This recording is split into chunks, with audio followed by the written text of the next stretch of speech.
Welcome to the Pitcher Nail Down. I'm Jason Gilbo at JGilbo11. With me is Russell Clay at Russell J. Clay. Taking a look at pitching on DraftKings and FanDuel for tonight's 14-game slate. And overall, I'm a big fan of a lot of these arms. Yeah, I think there's a range of options in terms of pricing, and I think this is going to be a fun one. Definitely a lot of different ways to go. Yeah, definitely. And first one here, you got Cubs and Cardinals, 7.5 over under. Basically a pick 'em according to Vegas. Jason Hamill versus Michael Wacha. Overall, I think kind of like last night, you're not going to see a ton of upside from either of these pitchers, and they just kind of are unappealing options on a 14-game slate for me. Yeah. There's just not enough upside, especially for tournaments with either of these arms. I mean, the offense is it's mostly because of the offenses, but these aren't the strongest arms either. So I think I'm just avoiding this one from a pitching standpoint. Yeah, I'm with you there. And next one here, you got Blue Jays and Yankees. R.A. Dickey versus Nathan Eovaldi. Over under of 8, and once again, I mean, in Yankee Stadium, this is kind of a stay away for me. I mean, Eovaldi's been tough on right-handers, and the Blue Jays are fairly right-handed, but overall, I still can't get behind either of these arms. Yeah, I think I'm kind of in on stacking Toronto today, even against, seemingly, Eovaldi isn't a liability or anything like that. I just think there's some upside in terms of home runs and stuff like that for Donaldson and Batista. We'll have to wait and see on that because who knows when that's coming. But I do think there's some upside there. And obviously Dickey is not someone you want to throw in there.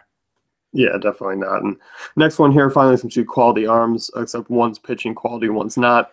You got Matt Harvey, Steven Strasburg, Mets and Nationals, Washington minus 161, over under 7.5. Strauss is kind of a nice pivot off of Sale, Samardzija, kind of those top range guys.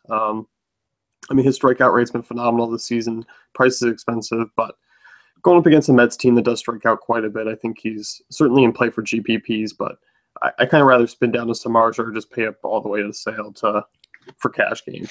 Interesting, because the paying up fully for pitcher and just having a lineup of punt plays has been working of late, but obviously that will come crashing down for you if you do it every night.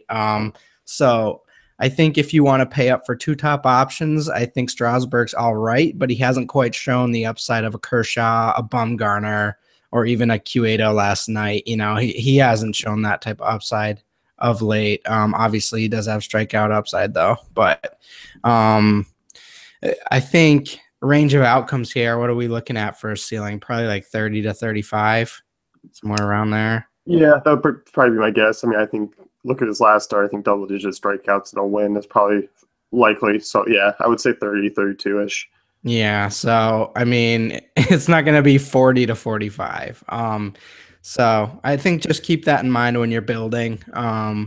But solid option. Like you said, probably keep to tournaments. Yeah, I mean, there's some guys down here that are in that 11K range, and even one guy even lower that you kind of feel could match his score for about 2,000 cheaper. So it is something, but I still think Strasburg, I mean, obviously 10-6 on FanDuel is kind of intriguing too because you are spinning down from Sale quite a bit. Definitely. So Harvey on the other side, I've learned my lesson. I've went one too many times with Harvey this season because they keep getting me with the price tags. Yeah. But yeah, I'm out. Cash me out. I'm done. I'm walking away from the casino. Yep. Unlike his former teammate Daniel Murphy, who performs when his price is down, Matt Harvey has not performed when his price is down, and he has crushed your lineups on multiple occasions. So not worth the risk for me. I think there's just safer options. Yeah, I agree. Next one here, Diamondbacks and Pirates, over under of 8. You got yourself Shelby Miller, Francisco Liriano, Pittsburgh minus 174. Liriano, I mean, he kind of gets lost. I mean, he's a guy who does have some upside, but in this matchup, with the way he's kind of pitched of late, I'm a little bit iffy on him. I think I can pass. I think he's in play for tournaments.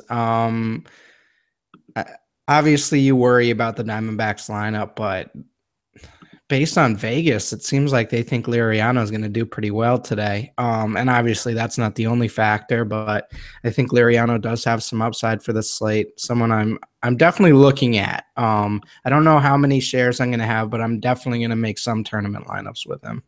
Yeah, I mean, 8,500. It's not a bad price tag at all. Mm-hmm. FanDuel, is that a little different for you? 9,500.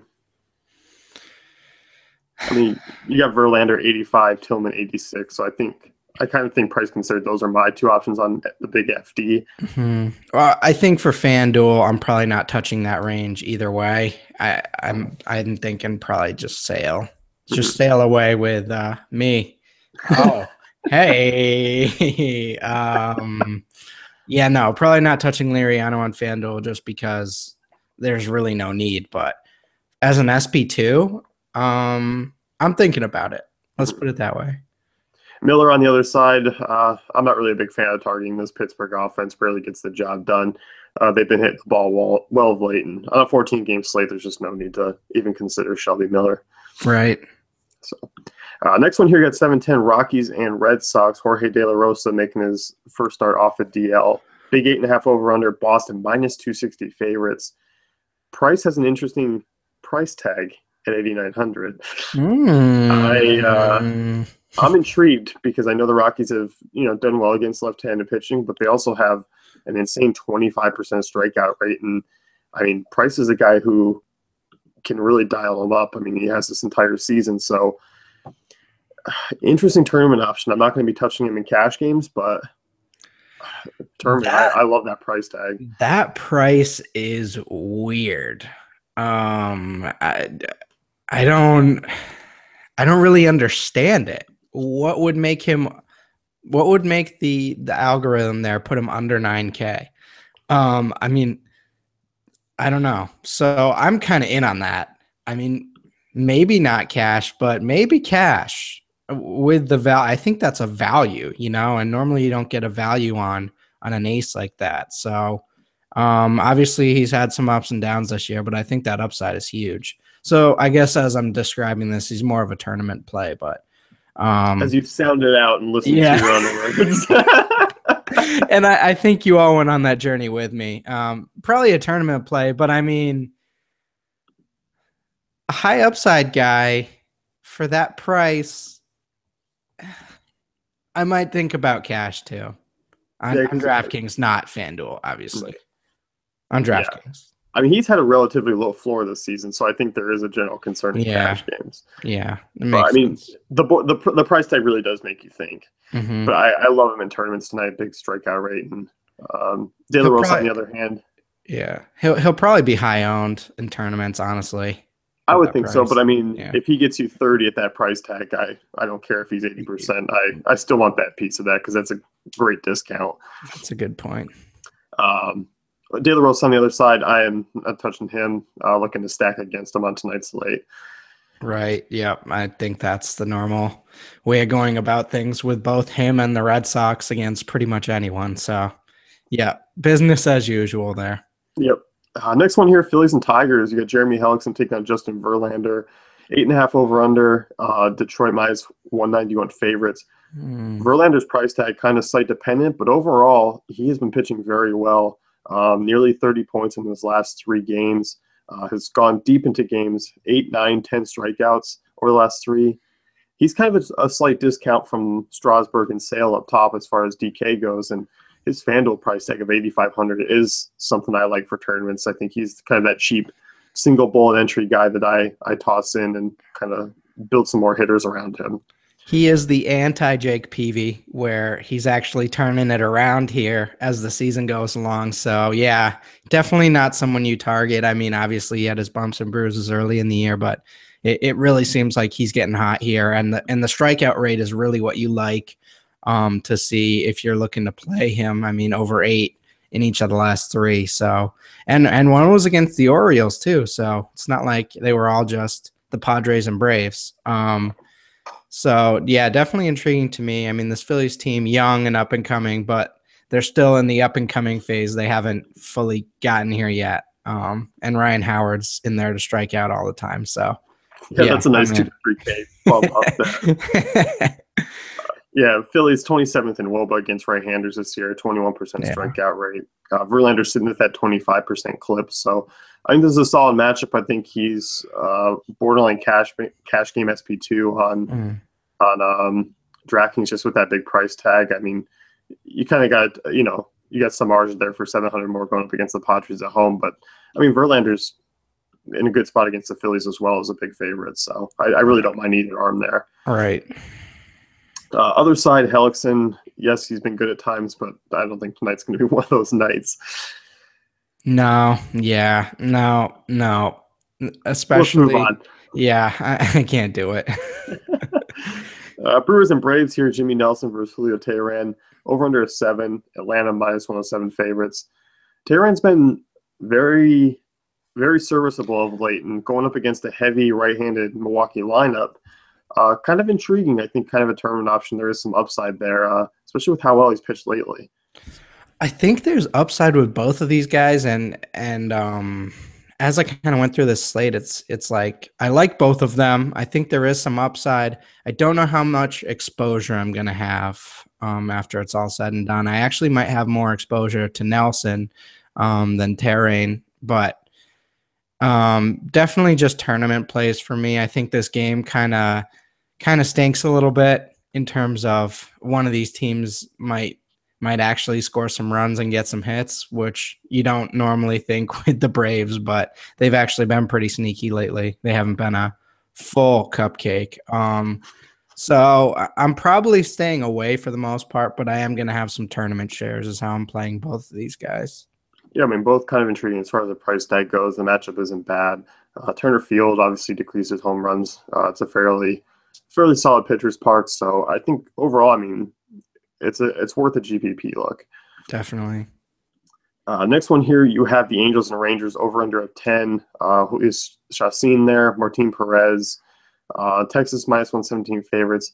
This game had a big total last night, and it would finish 2-0. So I think you take things with a grain of salt, but I still do not trust either of these arms in this ballpark. And on a 14-game slate, I think there's just an easy avoid.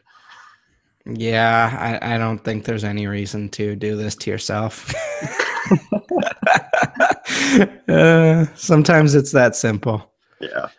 Next time here, we got Indians and White Sox, Josh Tomlin versus Chris Sale. Chris Sale kind of undoubtedly the number one on the night. Just continues to be super consistent. 9-0, ERA under 2. Pitching deep into games, which you got to like. So, yes, he's cut back the strikeout rate of quite a bit. Obviously, we didn't see that last game, but, back-to-back complete games, 9 strikeouts, 6 strikeouts, 9. He just keeps going back and forth there. So, once again, number 1, lock him in. Yeah, I mean, this is pretty clear top option. Indians have been pretty strong lately, but this is kind of a different situation where if it's not an ace, you might be more worried about the Indians, but Sale's going to pretty much blow through them unless something really weird happens. Maybe he allows a run or something, but I don't be odd. I don't see I don't see the Indians getting a lot of hits here. I just don't see this sort of opportunity.